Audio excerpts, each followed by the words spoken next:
Corona फैलाने के इल्जाम में गिरफ्तार 18 गैर मुल्की तबलीगी कारकुनान को योगी हुकूमत जेलों से रिहा नहीं कर रहा है। इस ताल्लुक से योगी हुकूमत आला अदालतों के अहकामात को भी खातिर में नहीं ला रहा है। हुकूमत के इस रवैये पर इलाहाबाद हाई कोर्ट ने अपनी सख्त नाराजगी का इजहार किया है। यूपी की जेलों में 18 गैर मुल्की तबलीगी कारकुनान बंद हैं। सुप्रीम कोर्ट के वाज़ेह अहकामात के बावजूद योगी हुकूमत ने अभी तक 18 गैर मुल्की तबलीगी कारकुनान को जेल से रिहा नहीं किया है। इस वक्त यूपी के शाहजहांपुर में 9 और 9 गैर मुल्की तबलीगी कारकुनान हापुड़ की जेल में बंद है। रियासत के माऊ और मेरठ में भी तबलीगी कारकुनान को जेल से अभी तक रिहा नहीं किया गया। माऊ में मकामी तबलीगी कारकुनान पर इक़दाम कत्ल का मुकदमा दर्ज किया गया है। इलाहाबाद हाईकोर्ट ने इस मामले में एसपी शाहजहांपुर, एसपी हापुड़ और एसपी माऊ को गुज़िश्ता 15 जुलाई को अदालत में हाजिर होने का हुक्म दिया था, लेकिन योगी हुकूमत की तरफ से अदालत में उज़रनामा दाखिल करके हाजिरी से छूट हासिल कर ली गई थी। हाईकोर्ट ने योगी हुकूमत को नोटिस जारी करके अदालत में न हाजिर होने वाले पुलिस अफसरान के खिलाफ ज़ाब्ते की कार्रवाई करने का हुक्म दिया है। अब इस मामले की समाअत आइंदा 28 जुलाई को होगी। हलफनामे में एक बात ये खुलकर के आई कि उत्तर प्रदेश सरकार की पैरवी करने वाले अधिवक्ताओं ने संबंधित एसपी को सही से जानकारी नहीं दी, जिसके कारण हलफनामा और चार्जशीट की सर्टिफाइड कॉपी दाखिल नहीं हो पाई। इस पर माननीय उच्च न्यायालय ने लीगल रिमेम्बरांस यानी प्रमुख सचिव विधि को निर्देशित किया कि वह जांच करे और जो दोषी व्यक्तियों को सजा भी सुनिश्चित करे, क्योंकि ये मामला उच्चतम न्यायालय के आदेश पर कंप्लीट होना है। 4 महीने में सुनवाई कंप्लीट करनी थी, वैसे ही बहुत देरी हो चुकी है। आरएसएस सरबराह मोहन भागवत ने कहा कि हिंदू मुस्लिम के बीच दूरियों को सीएए एनआरसी नहीं बढ़ाता है। ये सिर्फ माहौल खराब करने के लिए अफवाह फैलाई जा रही है। इसका असर मुसलमानों पर नहीं पड़ेगा और ना ही उन्हें कोई परेशानी झेलनी पड़ेगी, बल्कि यह मुल्क के मफाद में लाया जा रहा है।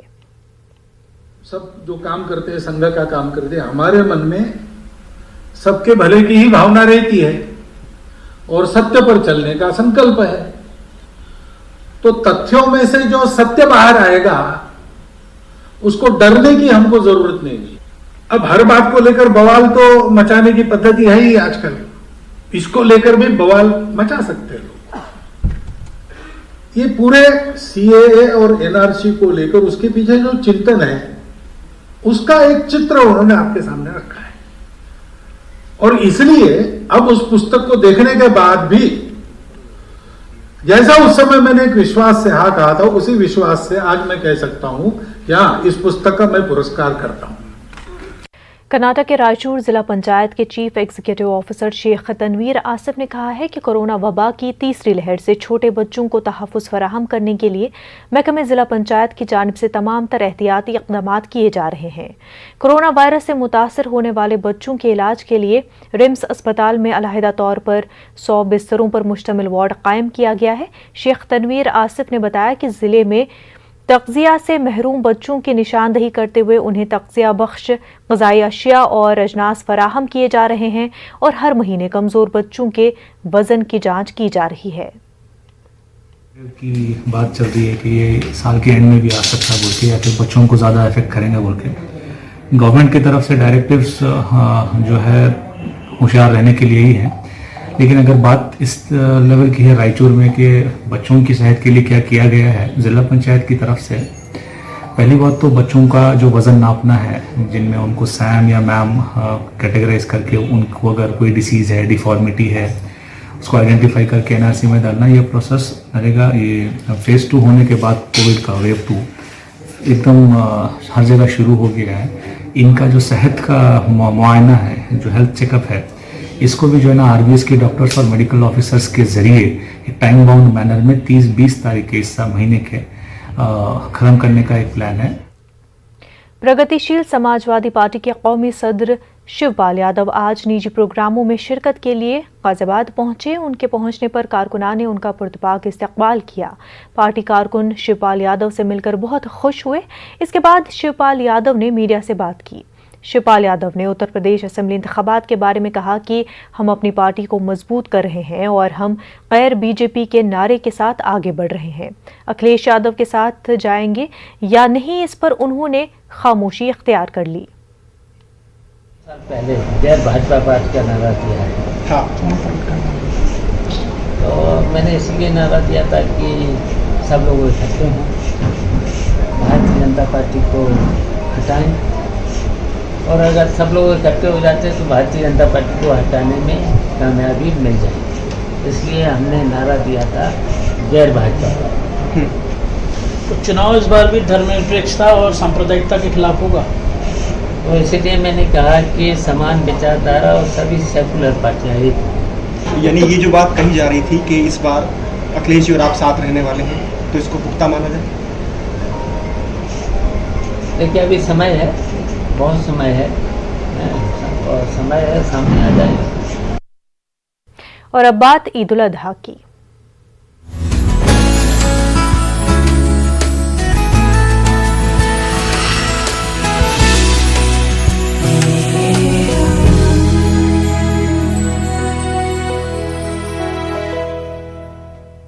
ईद उल अजहा यानी कुर्बानी का दिन।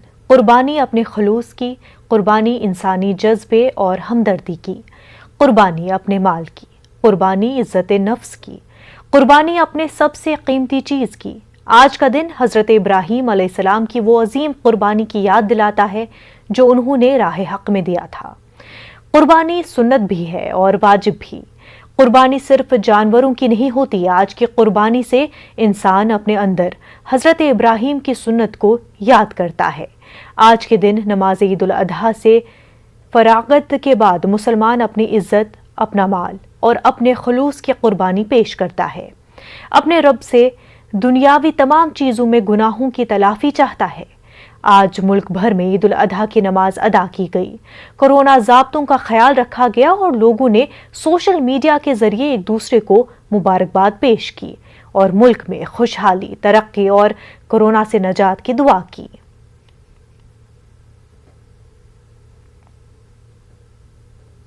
ईद उल अजहा पर वज़ीर-ए-आज़म नरेंद्र मोदी ने ट्वीट किया है। ईद उल अजहा की वज़ीर-ए-आज़म ने मुबारकबाद दी। वज़ीर-ए-आज़म ने लिखा, आज का दिन इज्तिमाई हमदर्दी, हम आहंगी और वसी नेकी का है। इंसानी हमदर्दी और खिदमात के जज्बे को मजीद तक़वियत मिले।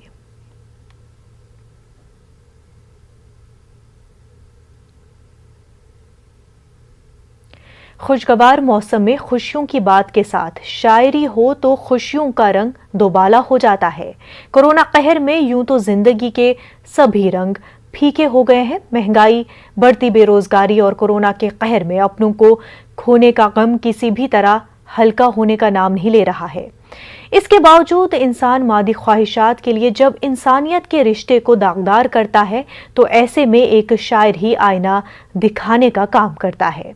मुमताज शायर मंजर भोपाली ने ईद उल अजहा के मौके पर न्यूज़ 18 उर्दू के सामईन के लिए खास गीत लिखा है। आप भी सुनिए। एक गीत के चंदन पेश कर रहा हूं। ये मेरा ताजा गीत है, मुलाजा फरमाइएगा। क्यों दुनिया दुनिया करता है, दोज़ख के लिए क्यों मरता है। यहाँ तेरा मेरा कुछ भी नहीं, ये जग तो खुदा की बस्ती है। क्या तेरी मेरी हस्ती है, क्या तेरी मेरी हस्ती है। तुम प्यार का जादू बन जाओ, अखलाक की खुशबू बन जाओ। तुम सबके लबों का गीत बनो, तुम प्रेम बनो, तुम प्रीत बनो। क्यों दुनिया दुनिया करता है, दोज़ख के लिए क्यों मरता है। यहाँ तेरा मेरा कुछ भी नहीं, ये जग तो खुदा की बस्ती है। क्या तेरी मेरी हस्ती है, क्या तेरी मेरी हस्ती है। ये दुनिया खेल तमाशा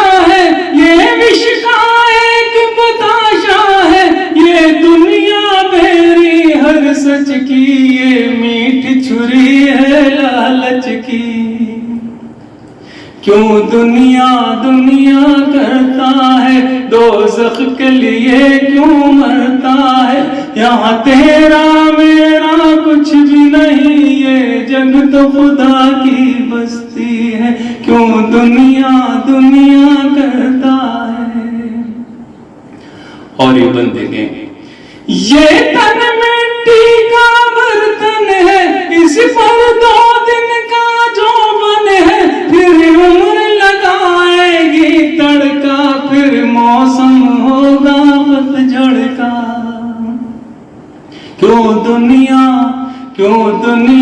दुनिया करता है, दोज़ख के लिए क्यों मरता है। यहाँ तेरा मेरा कुछ भी नहीं, ये जग तो खुदा की बस्ती है। ये जग तो खुदा की बस्ती है। क्यों दुनिया दुनिया करता है। ये ताज ही रह जाएगा, ये राज ही रह जाएगा। लिपटों भ्रष्टाचारी से जल जाओगे इस बीमारी से। क्यों दुनिया दुनिया करता है, दोज़ख के लिए क्यों मरता है।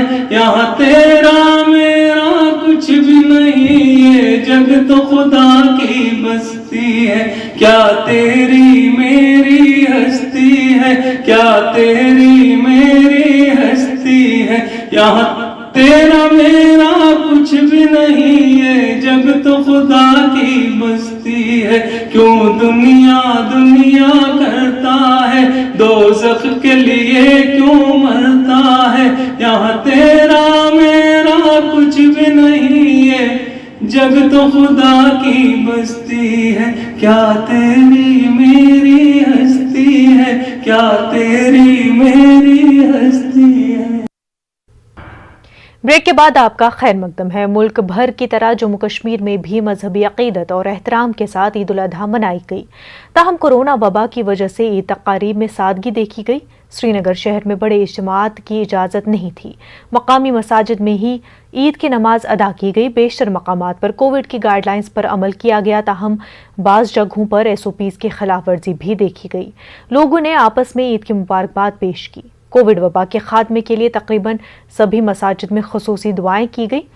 कोविड की वजह से फौत हुए अफराद को भी याद किया गया।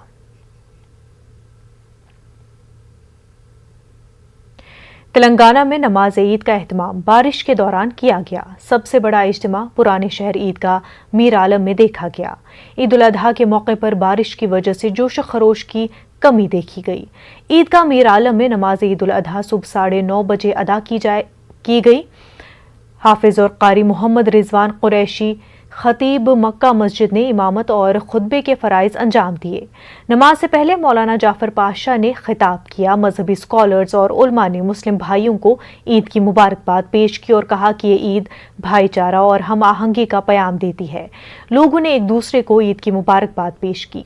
ईद की पुरअमन तकारीब के लिए पुलिस की जानिब से सख्त सिक्योरिटी इंतजाम किए गए थे।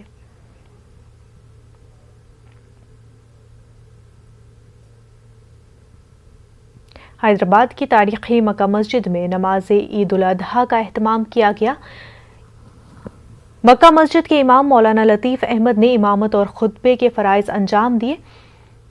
हुकूमत से सड़कों और दीगर अवामी मकामात पर नमाज की इजाज़त नहीं दी। अजला के कई ईदगाहों में नमाज ईद का इंतज़ाम किया गया था, लेकिन बारिश की वजह से मुसलमानों ने मकामी मसाजिद में अदा की और जानवरों की कुर्बानी दी गई।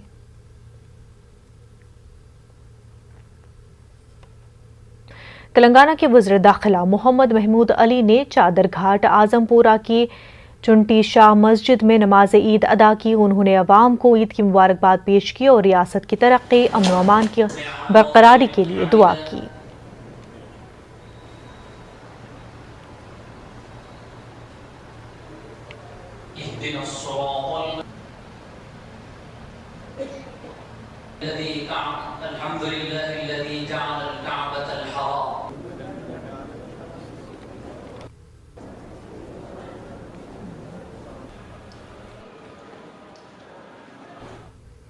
मुंबई समेत महाराष्ट्र भर में कोरोना गाइडलाइंस पर अमल करते हुए फर्जंदान तौहीद ने ईद नमाज अपने अपने घरों में ही अदा की। जिला लातूर के शहर उदगीर में भी लोगों ने महाराष्ट्र हुकूमत की जारी करदा गाइडलाइंस पर अमल करते हुए ईद की नमाज घरों में ही अदा की।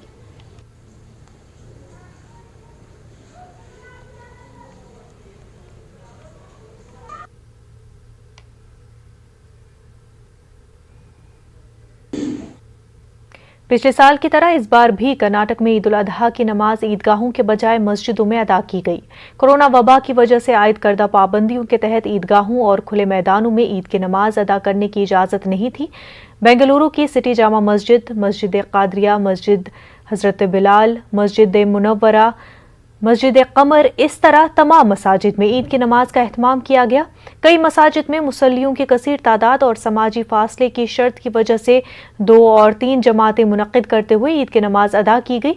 ईद की नमाज के बाद जानवरों की कुर्बानी का सिलसिला शुरू हुआ। उलमाए किराम ने कुर्बानी के वक्त पाकी सफाई का खास ख्याल रखने की अपील की।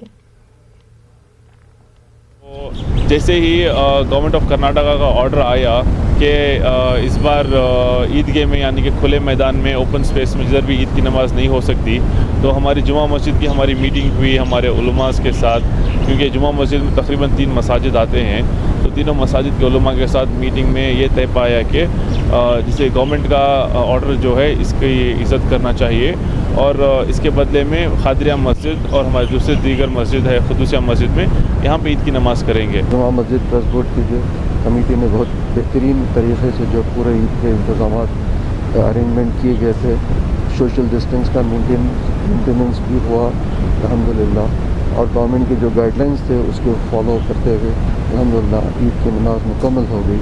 हमारा मजहब जहाँ इंसानियत सिखाता है वहीं पर इतनी वुसअत है हमारे मजहब में कि जानवरों के साथ भी हुस्न सुलूक की तालीम देता है।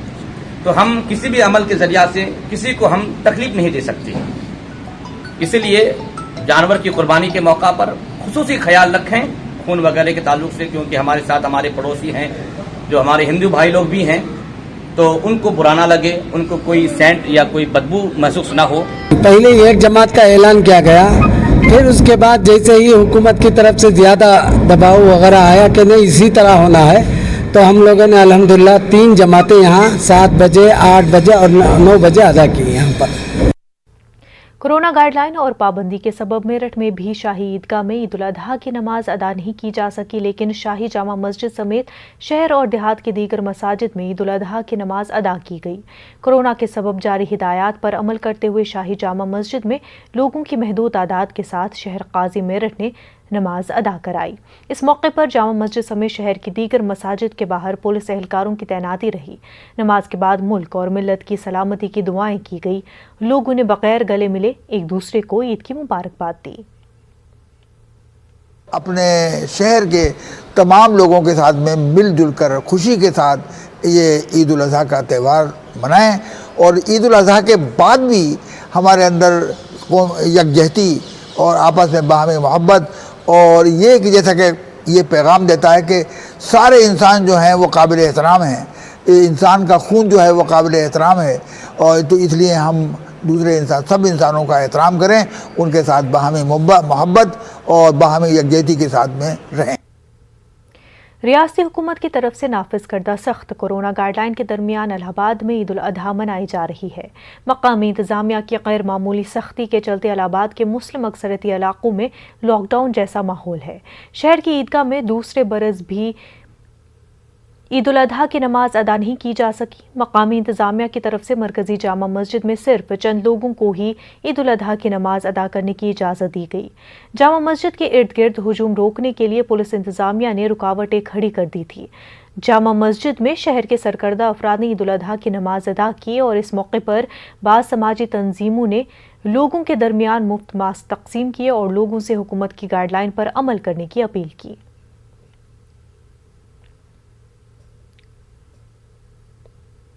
हर साल की तरह इस साल भी न्यू जर्सी में ईद की नमाज का एहतमाम किया गया, लेकिन इस मरतबा मेटलाइफ स्टेडियम के बजाय केटीने का आर्मरी में ईद उल अजहा की नमाज अदा की गई।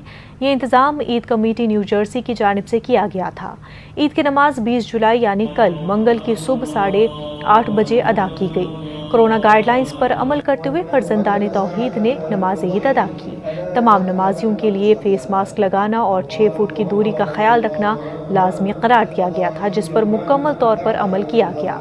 नमाज के दौरान पुलिस और इंतजामिया ने ज़बरदस्त ताउन किया। इस मौके पर उलमाए किराम ने कुर्बानी की अहमियत और इसके असल मकसद पर तफसीली रोशनी डाली।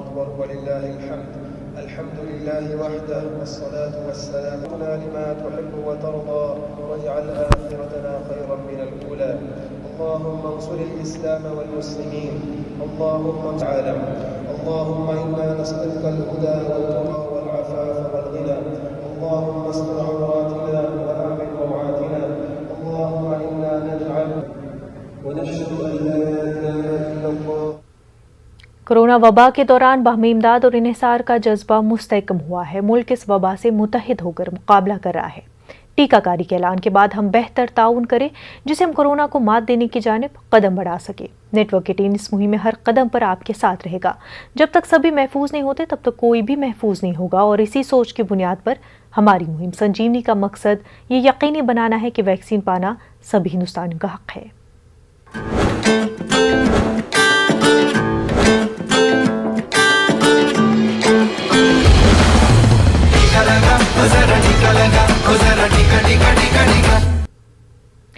नेटवर्क 18 फेडरल बैंक संजीवनी गाड़ियां पूरे मुल्क में कोरोना वायरस से मुतासरा अजला में गश्त कर रही है।